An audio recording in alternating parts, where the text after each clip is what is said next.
بسم اللہ الرحمن الرحیم الحمدللہ رب العالمین الصلاۃ والسلام علی خاتم النبیین اللہم صلی علی محمد النبی الامی وعلی آلہ وسلم تسلیما۔ السلام علیکم ورحمۃ اللہ وبرکاتہ۔ آج کی حدیث صحیح مسلم 74 نمبر۔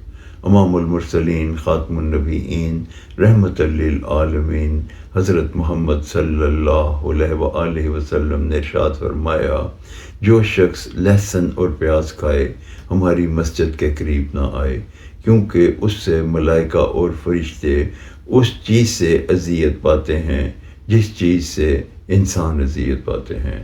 اس حدیث مبارکہ کا یہ مفہوم ہے کہ جب کوئی شخص لہسن اور پیاز کھائے ہو تو اسے مسجد کے قریب نہیں جانا چاہیے، یا اگر اس نے لہسن اور پیاز کھایا ہوا ہے تو وہ نماز کے لیے جانا چاہتا ہے تو اچھی طرح مسواک کر کے اس کی سمیل کو ختم کرے، اور اگر مسواک میسر نہ ہو تو پیسٹ سے اپنے منہ کی بدبو کو ختم کرے اور پھر مسجد میں جائے۔